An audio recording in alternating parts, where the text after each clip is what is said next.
And they're getting after it. I love that. All right, let's get into it. The history of AFL.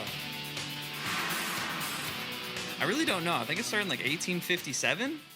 The AFL began life as the VFL, or the Victorian Football League, back in 1897. The inaugural season featured 8 teams, all located in one state. Carlton Blues, Collingwood Magpies, Essendon Bombers, Fitzroy Lions, Geelong Cats, Melbourne Demons, South Melbourne Swans, and St Kilda Saints, all of which are still a part of the AFL in 2019 in some shape or form.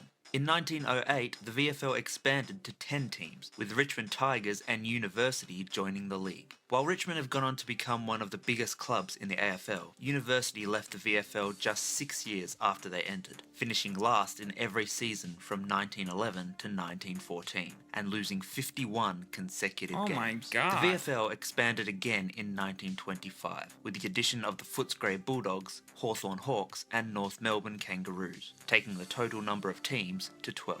Incredibly, the league went unchanged for the next 57 years, but the 1980s and 90s saw a drastic period of change and evolution. In the early 80s, those in charge of the VFL were looking to expand outside of Victoria, and with many of the weaker teams struggling financially, change was needed. Sense now. In 1982, South Melbourne relocated to Sydney in New South Wales. The Sydney Swans became the first non-Victorian team in the VFL. 5 years later, the interstate expansion continued with the addition of the West Coast Eagles from Western Australia and the Brisbane Bears from Queensland. Brother, one thing I gotta say is the commutes from team to team have to be insane in Australia. Like, imagine the Brisbane Bears playing the West Coast Eagles. And the crowd down. Holy. The AFL hoping for about 20,000. I doubt that they've got it, despite perfect weather. Not a bad kick. Harris has done it. The Bears get their first goal in VFL football.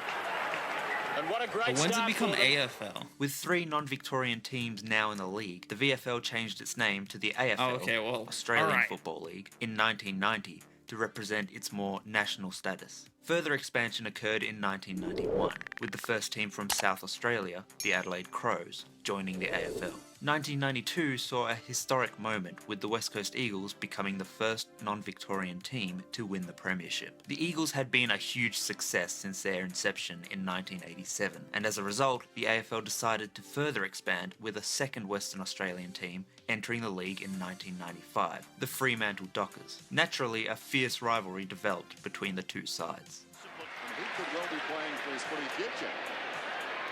A lot of people have been telling me to go for the Eagles, because I said my cousin lives in Perth. And they're getting after it. I love that.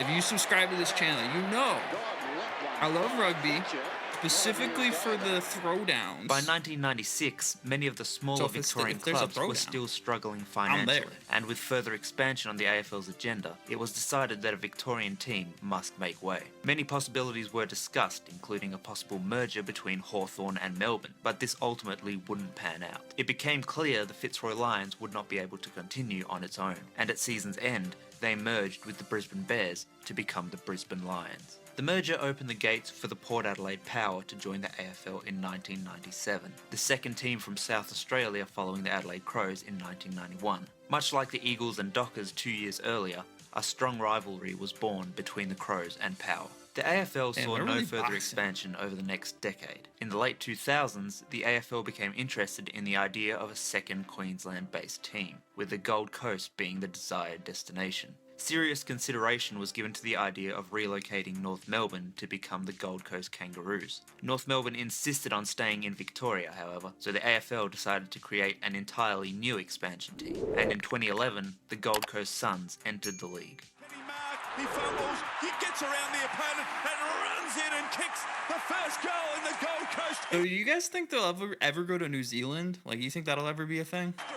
The next year, the AFL expanded further into rugby league territory, with the Greater Western Sydney Giants becoming the second team in New South Wales. In 2019, the AFL consists of 18 teams located in 5 states across Australia. The Northern Territory, ACT and Tasmania are the only states or territories without their own team. Many believe that a Tasmanian team will enter the league over the next 5 to 10 years. Nice. All right, boys, that wraps up this video. If you enjoyed it, hit the like button and make sure you subscribe. If you want to recommend a video, hit me up on Instagram. It's @KinyReacts. And then don't forget, take it easy.